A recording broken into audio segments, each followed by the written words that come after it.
लोहरी उत्सवों से पहले लोग जम्मू के बाजारों में विभिन्न सामानों की खरीदारी करते हुए देखे गए। लोहरी 13 जनवरी को मनाई जाएगी।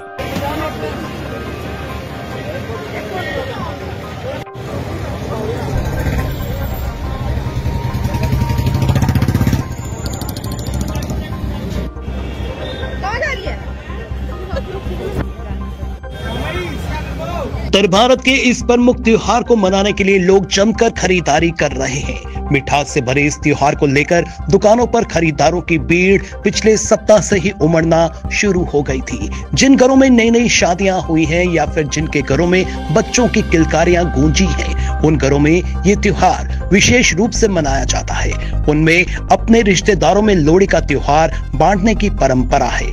यही कारण है कि ऐसे परिवार रेल सुरक्षा और निर्बाध कनेक्टिविटी दोनों ही महत्वपूर्ण है। मुख्यमंत्री उमर अब्दुल्ला ने कहा, एक तो जो लोग जेड मोड़ के उस तरफ रहते हैं और जिनको सर्दी में मजबूरन वहाँ से निकल के आना पड़ता था, वो अब साल भर वहाँ रह सकते हैं। उसके साथ साथ सोनमर्ग जो कि सिर्फ गर्मियों के लिए टूरिज्म का डेस्टिनेशन था, अब साल के 12 महीने वहाँ टूरिज्म होगा। उम्मीद की जाती है कि सोनमर्ग को भी विंटर टूरिज्म के डेस्टिनेशन के तौर पे अब हम डेवलप करेंगे और बड़ा फ़ायदा ये है कि स्मार्ट परियोजना श्रीनगर और लेह के बीच कनेक्टिविटी बढ़ाएगी और यात्रा समय को कम करेगी। इस परियोजना में 6.5 किलोमीटर लंबी सुरंग और संपर्क सड़क शामिल है, जिसकी लागत 2680 करोड़ रुपए है। ये सोनमर्ग को सभी मौसमों में जोड़ने, पर्यटन को बढ़ावा देने और श्रीनगर और कारगिल के बीच सामरिक कनेक्शन को मजबूत करेगी।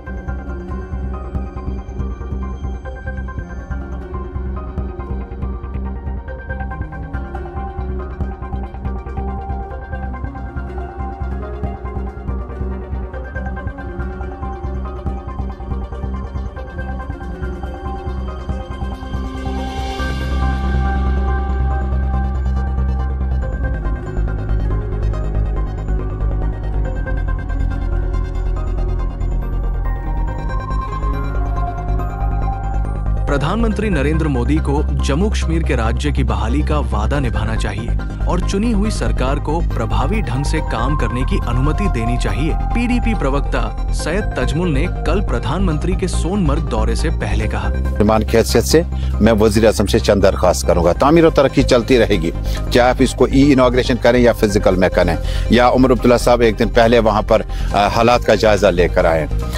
4 अगस्त 2019 के बाद जो पोजीशन जम्मू कश्मीर की है, वज़ीर आज़म साहब आप दिल पे हाथ रख के कहिए, आपने कहा था पार्लियामेंट में कि हम वो वादा पूरा करेंगे। वादों का मुख्तलिफ नाम दिया जा सकता है, लेकिन आपने कहा था कि जम्मू कश्मीर में पहले परिसीमन होगा या लिमिटेशन होगा, हदबंदी होगी, उसके बाद चुनाव होंगे, इलेक्शन होगा, उसके बाद फौरी तौर पर जम्मू कश्मीर को स्टेट का दर्जा बहाल करके देंगे। क्या आप ये ऐलान दिल्ली से करके करेंगे या आप हमारे सेंट्रल कश्मीर के गांदरबल के जेडमो टनल से करेंगे?